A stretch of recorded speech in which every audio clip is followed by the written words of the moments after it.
हाँ तो बच्चों, आज हम लोग देखेंगे क्लास 12 की हिंदी के पहला चैप्टर का क्वेश्चन आंसर। फटफट हम लोग देख लेते हैं। देखिए, इसमें पहला क्वेश्चन कहा है कि अगर हमें वाक शक्ति न होती तो क्या होता। तो अगर हमें वाक शक्ति न होती तो क्या होता, यही क्वेश्चन है। वाक शक्ति का मतलब अगर हमें बात करने की क्षमता, बोलने की क्षमता न होती तो क्या होता।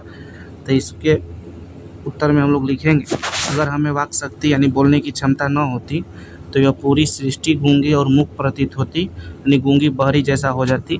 सभी मनुष्य मानो किसी कोने में चुपचाप असहाय अवस्था में बैठा दिए गए होते और या तो बैठे होते हैं। हम अपनी सुख दुख की भावनाओं को न तो किसी से कह पाते और न ही एक दूसरे के मन की बात को सुन या समझ पाते हैं। ईश्वर द्वारा दी गई इस अनमोल शक्ति के बिना मानव जीवन पूरी तरह से नीरस हो जाती। कहने का मतलब, अगर हम लोग का बातचीत करने का क्षमता ही नहीं होता, हम लोग के अंदर बोलने की क्षमता न होता, बात करने की क्षमता न होगा, चुपचाप होते, तो हम लोग भी तो किसी जानवर की तरह न तो अपना सुख दुख किसी से कह पाते, न तो किसी का सुख दुख हम समझ पाते। यही हो इसका आंसर है। इसी को तरह आप लोग लिख लीजिएगा। दूसरा क्वेश्चन देखिए, बातचीत के संबंध में बेन जॉनसन और एडिसन के क्या विचार हैं।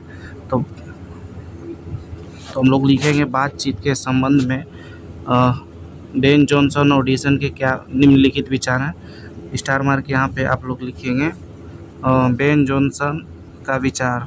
इनका मानना था कि बोलने से ही मनुष्य के असली रूप का पता चलता है। जब तक मनुष्य चुप रहता है तब तक उसके गुण या दोष प्रकट नहीं हो पाते हैं।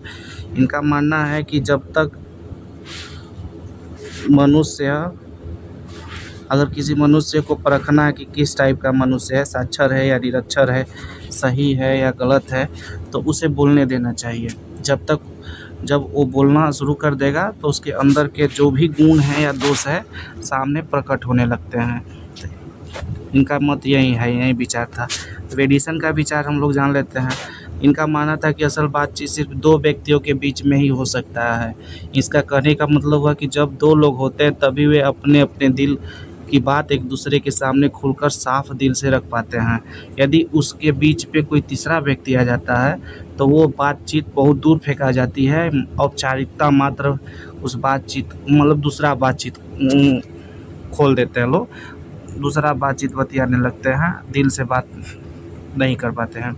वो बात जो खोलते हैं वो औपचारिकता मात्र रह जाती है। तो इनका कहने का विचार यही था कि जो असली बातचीत होता है केवल दो व्यक्तियों के बीच में हो सकता है। यदि उनके बीच कोई तीसरा व्यक्ति आ जाता है तो वह बात दिल की बात नहीं हो सकती है, औपचारिकता मात्र बात हो सकती है। यानी जो बात पहले हो रही थी वो दोनों व्यक्तियों के बीच में, वो सब बात को भुलवा कर कोई नया बात शुरू कर देता है लोग। चलिए तीसरा क्वेश्चन देखते हम लोग। कह रहा है, आर्ट ऑफ कन्वर्सेशन क्या है। तो आर्ट ऑफ कन्वर्सेशन का अर्थ बातचीत करने की बेहतरीन कला, हुनर है, जो विशेष रूप से यूरोप के लोगों में सबसे ज़्यादा प्रचलित है। इस कला में बातचीत के दौरान ऐसे चतुराई भरे मधुर प्रसंग, चुटकुले या बात छोड़े जाते हैं जिन्हें सुनकर कानों को अत्यंत सुख मिलता है, और इसे ही शुद्ध गोष्ठी भी कहा जाता है, जहाँ बिना किसी दिखावे के लोग आपस में दिल को खुश करने वाली बातें कर देते रहते हैं। उसी को आर्ट ऑफ कन्वर्सेशन कहते हैं। चलिए चौथा प्रश्न की ओर चलते हम लोग। कह रहे हैं, मनुष्य की बातचीत का उत्तम तरीका क्या हो सकता है। इसके द्वारा वह कैसे अपने लिए सर्वथा एक नवीन संसार की सृष्टि कर सकता है। कह रहा है, मनुष्य के बातचीत करने का उत्तम तरीका क्या हो सकता है। तो हम लोग लिखेंगे, लेखक के अनुसार मनुष्य की बातचीत करने की सबसे उत्तम और सर्वश्रेष्ठ तरीका अवाक होकर अपने से बातचीत करना है, अर्थात आत्मवार्तालाप, आत्मसंयम। तो इसको हम लोग यहाँ पर आप लोग स्टार दे के पहले चाहे पहला दे दीजिएगा। मनुष्य को अपने भीतर स्टार मार लीजिएगा, तो पहला यहाँ पहला नंबर देकर लिख लीजिएगा।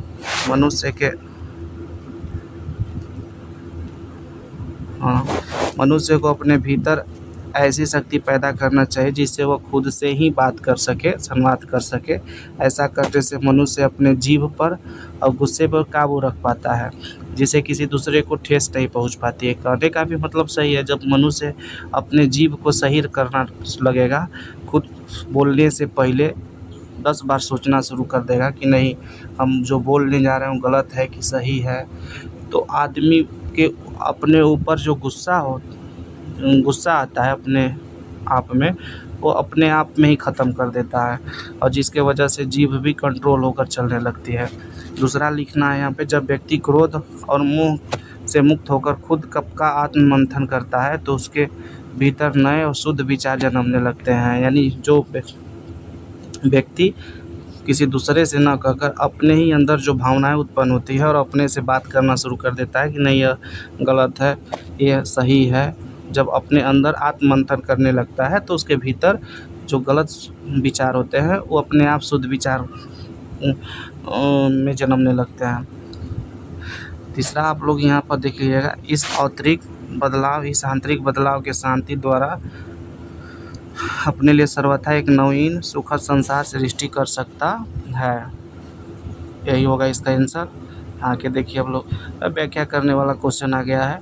कहता है, सच है जब तक मनुष्य बोलता नहीं तब तक उसका गुण दोष प्रकट नहीं होता है। इसका व्याख्या करना है तो सबसे पहले हम लोग उत्तर में प्रसंग लिखेंगे। प्रस्तुत पंक्ति हमारे पाठ्य पुस्तक दिगंत भाग 2 के बातचीत शीर्षक निबंध से ली गई है, जिसके लेखक महान निबंधकार बालकृष्ण भट्ट जी हैं। अब यहाँ से व्याख्या लिख के डैश मार के आप लोग लिखिएगा। इन पंक्तियों के माध्यम से लेखक यह समझाना चाहते हैं कि मनुष्य के चुप रहने पर उसकी असलियत का पता नहीं चलता है, लेकिन जैसे ही वह बोलना शुरू करता है उसकी वाणी, उसके विचार और उसके संस्कार तुरंत सामने आ जाते हैं। बातचीत की प्रक्रिया ही मनुष्य के अच्छे गुण या उसके भीतर के दोषों को प्रकट करने का माध्यम बनती है। इसी पंक्ति को आप लोग अतु कर दीजिएगा। सच है कहने का मतलब है जब तक मनुष्य शांत रहता है।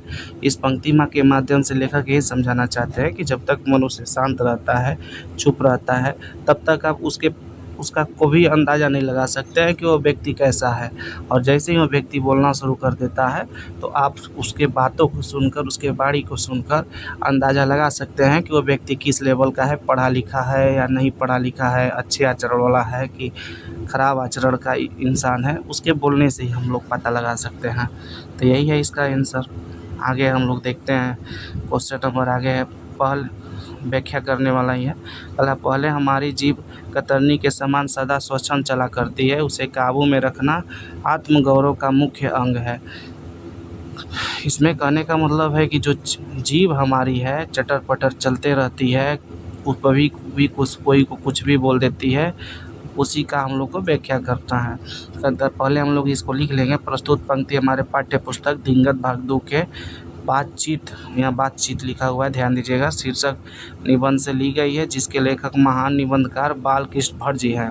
इतना लिखने के बाद आप लोग पैराग्राफ चेंज कर दीजिएगा और एक लाइन छोड़कर यहाँ से लिखना शुरू कर दीजिएगा। यहाँ पे व्याख्या करिएगा। लेखक कहते हैं कि हमारी जीभ अक्सर बिना